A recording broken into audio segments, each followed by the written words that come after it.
Poetas universitário, poetas de academia, de rico vocabulário, cheio de mitologia.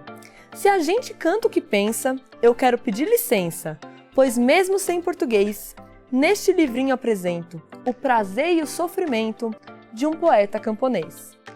Patativa do Assaré. Será mesmo, gente, que depois de versos tão bonitos, ele não tem o português como ele mesmo diz? Você sabe o que é o preconceito linguístico? Eu sou a professora Olivia, da Crescer Sempre, e vou responder essa pergunta no vídeo de hoje. Vamos lá?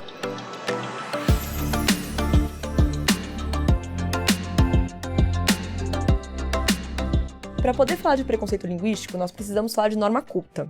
Costumamos chamar de norma culta o que a gramática fala que deve ser a maneira como todo mundo tem que falar. O que acontece é, ninguém fala da maneira que a gramática diz que tem que ser falado, não em todos os contextos. A partir disso, existe uma outra norma, que é uma norma que uma elite escolarizada estabeleceu como uma norma de prestígio dentro da nossa sociedade. Ou seja, é o que a sociedade espera que todos falem. E o que é o preconceito linguístico? O preconceito linguístico é quando alguém não se comunica dessa forma, ou seja, não utiliza essa norma prestigiada pela sociedade e acaba sofrendo preconceito por conta disso. Então, é uma pessoa que utiliza variações linguísticas na sua fala e essas variações são ignoradas e a pessoa acaba sofrendo preconceito. Se você não lembra exatamente o que é variação linguística, entra nesse vídeo aqui que vai estar no card, que foi um vídeo que a gente falou antes explicando um pouquinho sobre isso. É importante lembrar que o preconceito linguístico, ele é um reflexo de um preconceito social.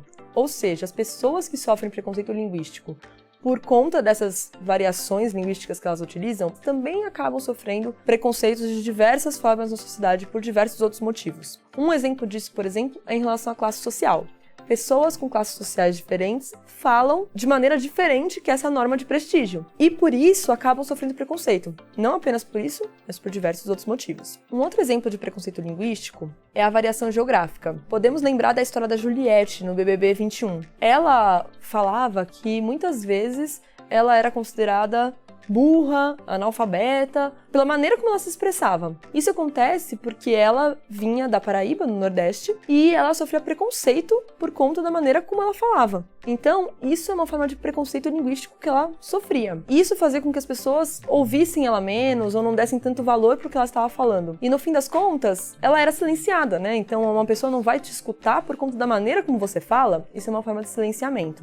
Um exemplo disso na literatura é o Fabiano, de Vidas Secas. Ele não consegue se expressar muito bem na língua portuguesa, ele sofre preconceito linguístico e preconceito social por conta da sua classe, e ao não conseguir se expressar, ele é excluído da sociedade, as pessoas não param para escutar ele, não param para escutar suas reivindicações, ou seja, ele não consegue nem lutar pelos seus direitos. Então, será mesmo que a maneira que uma pessoa fala invalida todas as experiências que ela teve de mundo, as opiniões dela sobre a nossa sociedade e tudo que ela tem a dizer pra gente? Então, isso é o preconceito linguístico e ele também fica evidenciado na fala do Patativa do Assaré no começo desse vídeo, quando ele fala, mesmo sem português, como se ele não tivesse português, mas ele não tá se expressando na língua portuguesa.